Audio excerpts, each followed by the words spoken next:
Me zotin Ergjus Mushaqi bashkë bisedojmë. Të përshëndes zotin Mushaqi, faleminderit që jemi me mua sot. Përshëndetje Ido, faleminderit vështirësi. U duk sikur kishte një pushim pas kërcënimeve të cilat në fakt u dhanë nga Trump dhe që flisnin për një ndërhyrje të jashtëzakonshme. Megjithatë duket si një luftë nervash ose ju si e keni parë, çfarë po shkaktoni gjithë kjo situatë, në çfarë faze po shkojnë këto bisedime,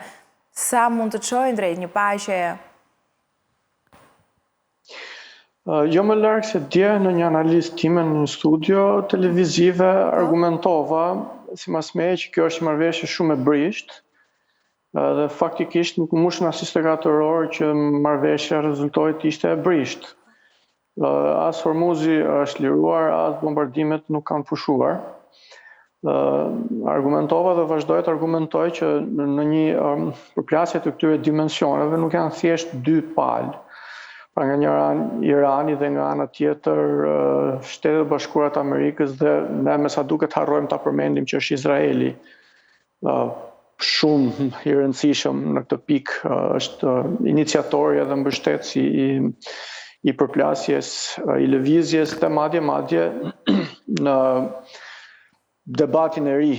që është ngritur mbi marrëveshjen e dështuar pjesërisht deri tani, është pikërisht Izraeli ai që me sulmet e tij në Liban duket sikur ka minuar gjithçka dhe ka kthyer gjithçka në pikën fillestare.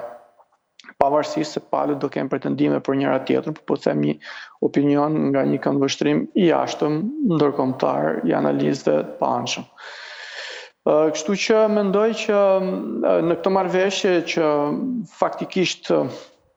përfshin shumë palë, pra përfshin nga njëra anë Izraelin dhe Shtetet e Bashkuara të Amerikës dhe nga ana tjetër interesat që ato përfaqësojnë.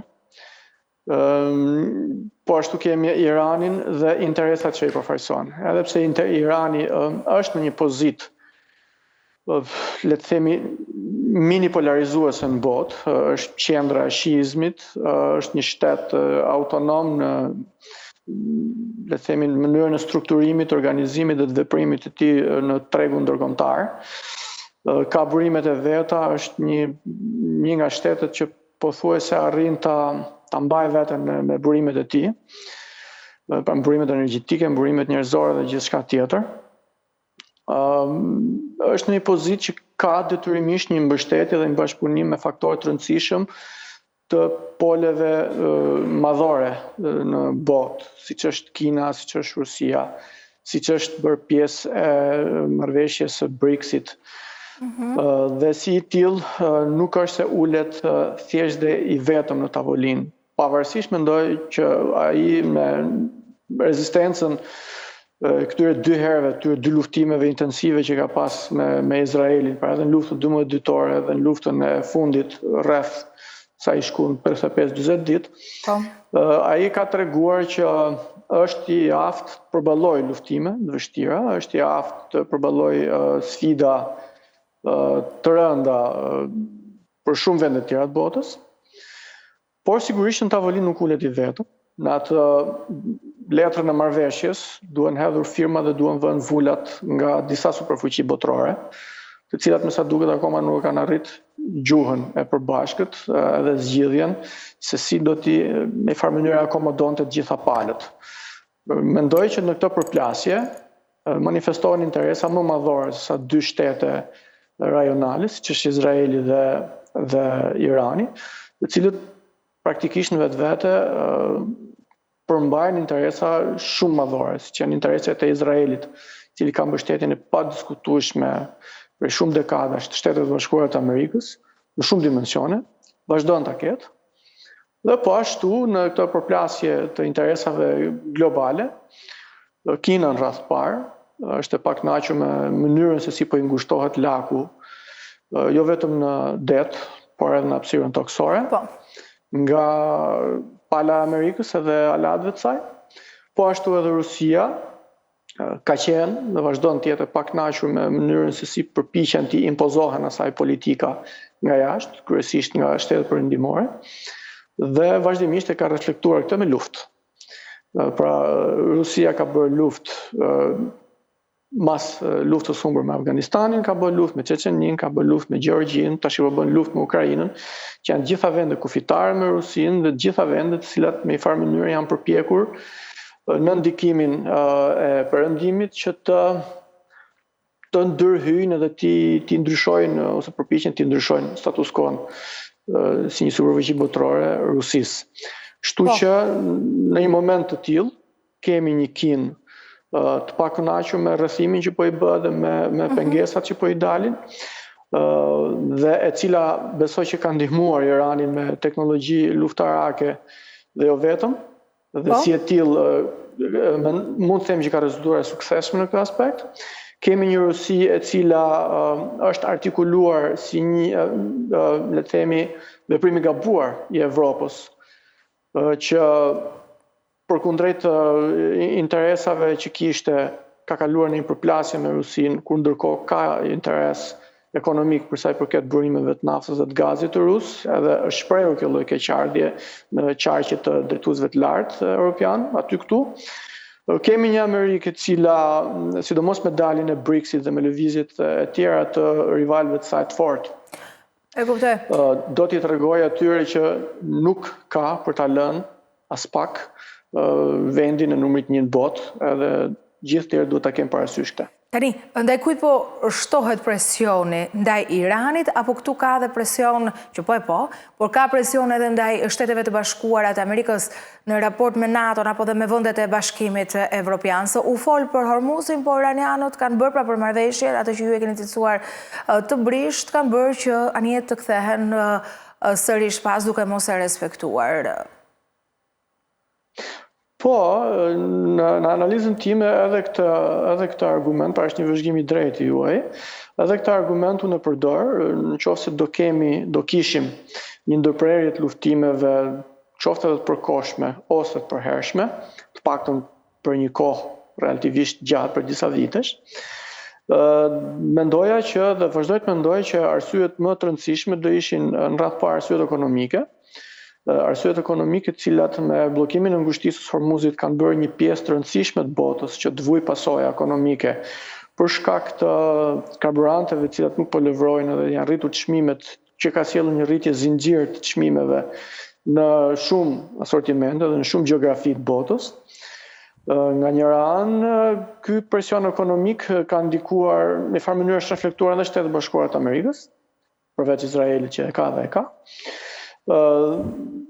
Kostot e luftimeve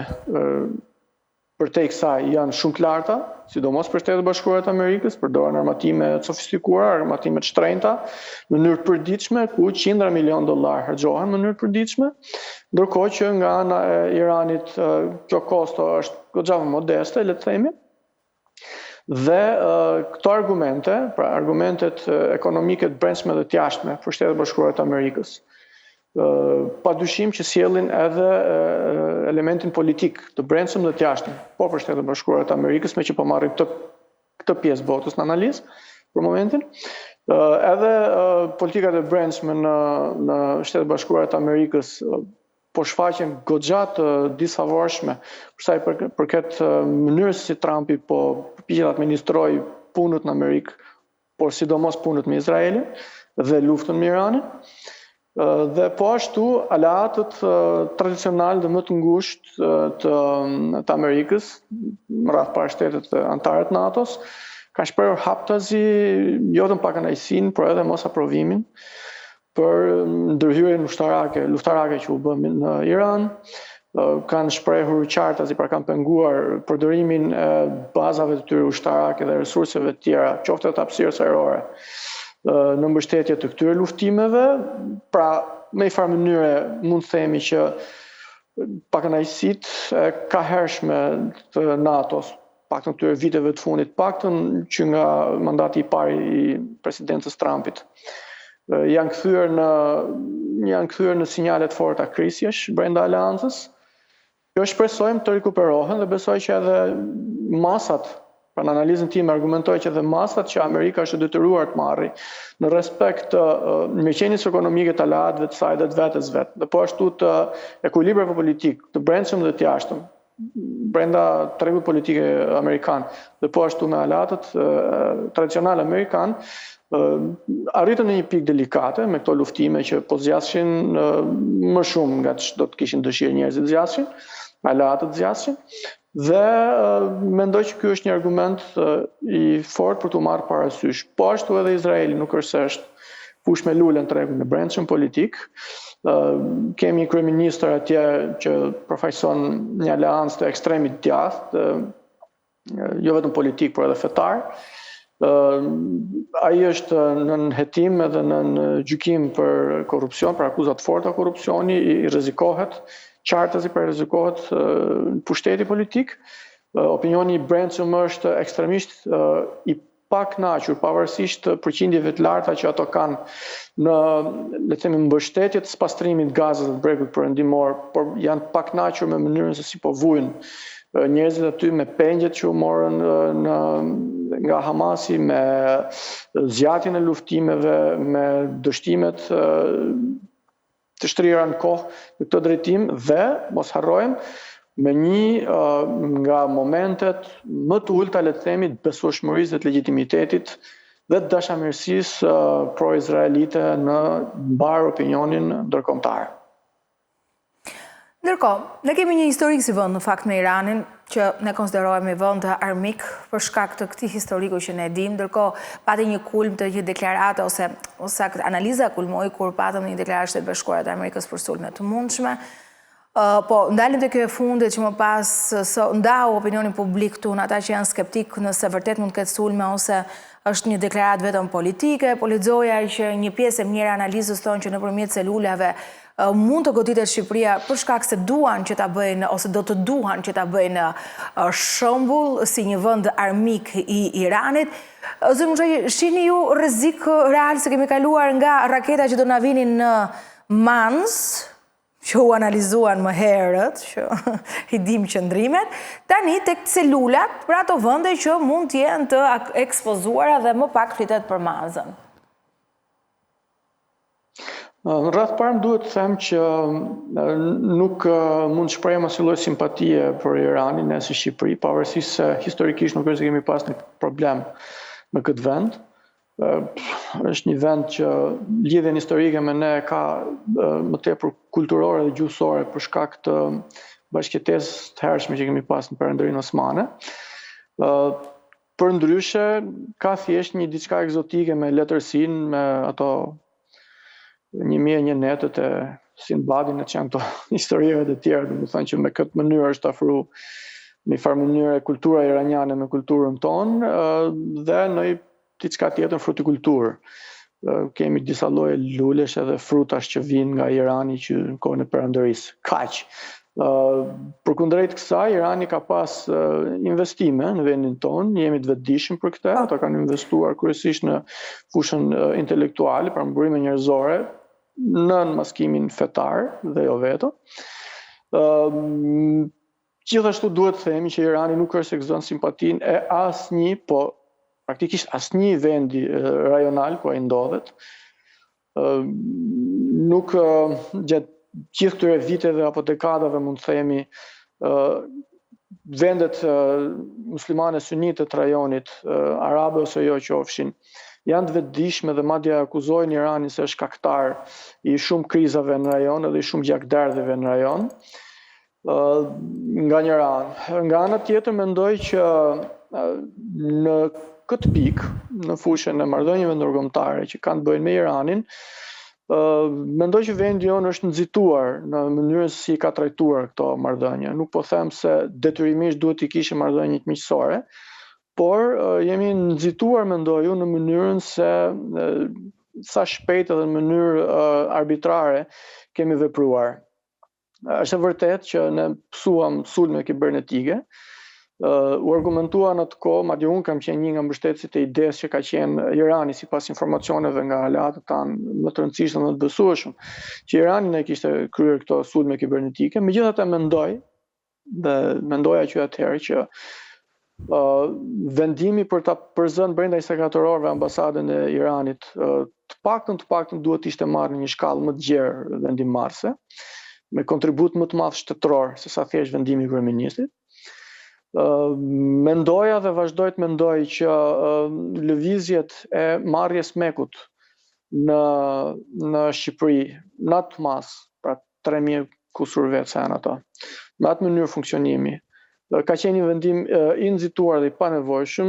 duke na futur ne në një vorbull problematikash artificiale dhe jo të natyrshme për vendin tonë. Ne na mjaftojnë problematikat e brendshme që kemi, ne na mjaftojnë edhe sfidat rajonale me të cilat përballemi. Mos harrojmë që kemi një Serbi e cila armatoset me armatim të rënd sulmues, luftarak sulmues, ndërkohë që rrethohet nga vende anëtare të NATO-s, të cilët asnjëherë nuk kanë shprehur asnjë lloj qëndrimi luftarak ndaj saj. Mos harrojmë që kemi një Serbi, vazhdoj argumentin tim, e cila qartazi vazhdon jo thjesht flirtoj, po të ketë një bashkëpunim dhe një simpati të hapur me Rusinë, në këtë mënyrë nuk mbrojnë në asnjë moment dhe me asnjë mënyrë interesat tona kombëtare, po them për interesa jetike të ekzistencës tonë si kombë dhe si shtet shqiptar, që do të thotë midis kësaj mërie të problemeve dhe sfidave të integrimit në Bashkimin Evropian, ne, për sa i përket Iranit, që siç e thash, është një shtet me peshë minipolare në arenën ndërkombëtare, që ne nuk jemi si Shqipëri, kemi marrë përsipër në mënyrë artificiale dhe në mënyrë të panatyrshme një seri problematikash që nuk i meritonin. Është e vërtetë që jemi vend antar i NATO-s, por kjo nuk do të thotë që si vend antar i NATO-s ne ta fusim veten në siklete që nuk na takojnë. NATO-ja nuk ka vetëm Shqipërinë dhe Amerikën antar, ka njëmëri shtetesh që asnjë prej këtyre shteteve nuk e ka fut veten në këtë lloj marrëdhënie problematike me Iranin, edhe pse të gjithë mendojnë që Irani është një vend problematik me regjimin e tij pothuajse diktatorial dhe me mënyrën se si përpiqet të krijojë, le të themi, sfera interesi në botë, përfshi edhe vendin tonë. Megjithatë, në përgjigje të pyetjes tuaj, të interesit tuaj, nuk kam menduar ndonjëherë seriozisht që do kishim të bënim me atë artillerinë e rëndë iraniane për sa i përket sulmeve në drejtimin tonë. Mendoj, dhe kam argumentuar vazhdimisht që ekziston risku, cili nuk kapset dhe skalohet, përderisa instancat më të larta, vetë Khamenei personalisht e ka konsideruar vendin tonë si djalli i vogël, mas djallit madh që sipas tij është Amerika. Na ka vënë pozita, le të themi, armiqësore me këtë vend, po ashtu edhe instancat larta të drejtuesve politik të Rusisë, po ashtu na kanë konsideruar haptazi si vend armik në mënyrë të shprehur, siç është Lavrovi, pra ministri i jashtëm rus. Po. Për te rëndësisë të vogël specifike që ka vendi jonë në arenën ndërkombëtare, gjithsesi këto artikullime janë bërë dhe po them edhe një herë që ne kemi probleme natyrale në rajon, brenda vetes tonë, me sfidat politike që kemi, me sfidat e integrimit evropian dhe me sfidat e sigurisë rajonale, që sapo i argumentova, nuk na duhet edhe kjo. Gjithsesi mendoj që artikulimi zyrtar që i bëri zoti Mediu në parlament, idesë që e kemi shfaqur mediatikisht për disa muajsh, të nevojës minimalisht të mbledhjes së Këshillit të Sigurimit nga ana e presidentit, i cili është një këshill konsultativ, si i tillë nuk ka s'po jep as edhe një lloj shenje për ta bërë në fakt ligjet e tij. Nuk ka. Ndërkohë, zoti Mushaqi, se ju jeni ndjeni, zoti Mediu, pra u bëhet disa herë, unë nuk po them vetëm disa muaj për rastin konkret, por edhe më herët ka ngritur shqetësimin e ngritjes së një ose nevojën si shqetësim që vjen nga situata gjeopolitike për të ngritur për ta çuar në një nivel përtej Shqipërisë, pra gjitha vendet e rajonit për që janë pak më të mbrojtur sa i takon rreziqeve që vijnë nga jashtë. Nuk ka patur asnjë lloj reagimi. Unë kam bërë disa herë biseda për këtë. Ndërkohë, ajo që më bë përshtypje është edhe fakti që shto dhe këtë që ju thoni me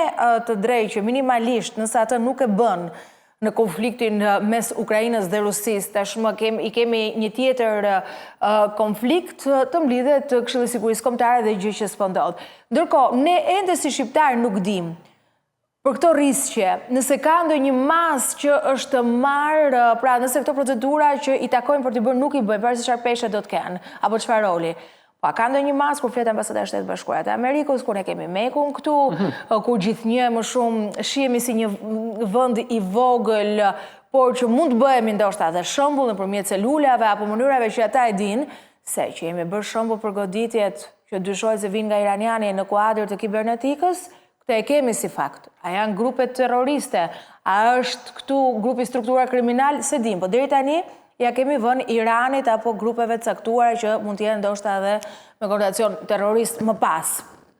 Çfarë ndodh në një vend vogël si Shqipëria? Let mos fokusohemi shumë te këto sulmet kibernetike, cilat jo se nuk janë të rëndësishme në vetvete, por na kanë zbërthyer kibernetikisht patronazhistët e Edi Ramës para se të na zbërthejë Irani, që nuk e di më tash se çfarë peshe ka kjo punë. Në fundin dhe fillim ditës, iku ky mohabet, pra ne nuk preferoj të përqendrohem shumë te argumenti, për te vlerës që ka. Mendoj që ne kemi asete pozitive në krahun ton, në këtë pikpamje, pra në pikpamjen e një përplasje eventuale me sulme me celula nga ana e njerëzve që përfaqësojnë ose simpatizojnë Iranin në këtë mes. Pikë së pari, ne jemi vend antar i NATO-s, i cili na jep një pikë të fortë në mbrojtjen tonë. Dakor. Në drejtim të shkëmbimit të informacionit, këtë po priqem të analizoj, pra në drejtim të shkëmbimit të informacionit me partnerët tanë, në krye Shtetet Bashkuara të Amerikës, po ashtu edhe Turqia dhe vendet e tjera të cilat kanë informacion shumë të mirë për lëvizjet, besoj për lëvizjet e Iranit, mos harrojmë të Izraelin. Kemi një avantazh në këtë drejtim, por kemi edhe dizavantazhe. Mendoj që infrastruktura jonë nuk është autonome sa duhet për këtë lloj sfide, pra për këto lloj sfidash të jashtme. Nëse tepër mendoj që mund të mbështetemi le të themi bashkëpunimit me partnerët tanë që janë shoqërizohet shumë të fuqishëm këtë drejtim. Dhe nga njëra anë, nga ana tjetër ekziston ai risku i celulave, por mendoj që me angazhimin normal, pa qenë nevojë me bë panik apo me bë lëvizje të jashtëzakonshme të strukturave tona shtetërore të sigurisë, po them shtetërore, po e specifikoj këtë fjalën shtetërore, sepse nuk bëhet fjalë vetëm për një polici shteti që ka informacion të kufizuar çështjet e terrorizmit, apo për qeverinë e cila ka gjithsesi funksion të kufizuar dhe nuk kemi dash në kushtetutën tonë dhe nuk dëshirojmë sot në realitetin tonë politik që të kemi një kryeminist që i bën të gjitha funksionet shtetërore në prima persona, pra në vetë parë. Kjo do të kishte mjaftuar, mendoj unë, që ne të merrnim masa të mjaftueshme rreth këtij kundrejt pra këtij kërcënimi potencial. Specifikoj potencial sepse besoj dhe unë që nuk kemi detyrimisht dhëna për organizime posaçme për këtë punë, nuk ka pse t'i kemi për të marrë masat tona. Lajmërimi që bëri Ambasada e Shtetit Bashkuar të Amerikës pra nëpërmjet nga Departamenti i Shtetit për shtetet e saj në Shqipëri, është një lajmërim që minimalisht duhet na bëjë të mendojmë edhe të marrim masat minimale. Mendoj që një pjesë e strukturave tona të sigurisë mund dhe duhet kishin bërë një farë rritje të interesit apo rritje të nivelit sigurisë për disa objekte strategjike të vendit tonë. Këtu kam parasysh objekte strategjike të nivelit të centraleve, digave të rëndësishme, kaskada e Drinit, Devollit, Bistricës, pse jo, apo të tjera të ngjashme. Vende të tjera me rëndësi strategjike, mos harrojmë që ne kemi treguar që edhe në bashkëpunim me partnerët tanë dim të parandalojmë dhe të menjanojmë sulme terroriste si ai para disa viteve që u parandalua nga persona të lidhur me Iranin, pra nga iranianët. Po ashtu kemi treguar edhe që jemi goxha vulnerabël edhe të dobët në momente të tjera, siç mund përmendim këtu për argument, domethënë për ilustrim, ardhjen e atyre të ashtu quajtur blogger që ardhen deri në derën bilegjerit brenda repartit tonë ushtarak, në zonën e Gramshit, e cila ishte një sfidë veçantë për ne si vend antar i NATO-s. Pra,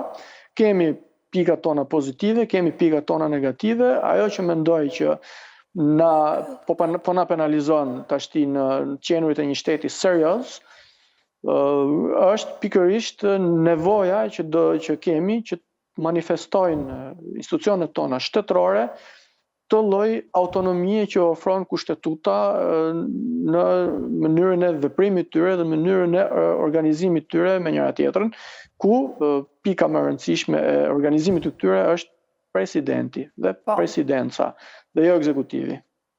Dhe në fakt, deri tani kemi vetëm Partinë Republikane që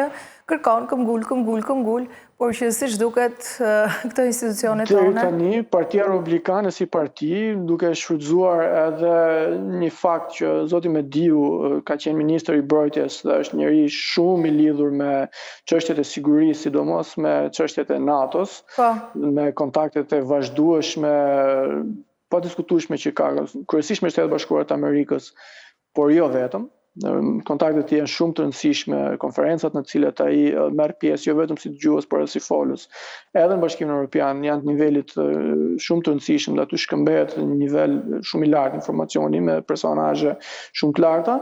Njëkohësisht edhe unë si nënkryetari i partisë kam pasur rastin që të vi nga bota e çështjeve të sigurisë, nga ana e policisë, si ish oficer policie, kam pasur të bëj me çështjet e terrorizmit, me çështjet e sigurisë kombëtare dhe ndërkombëtare, dhe ne e kemi shfaqur në mënyrë mediatike, le të themi, tendencën tonë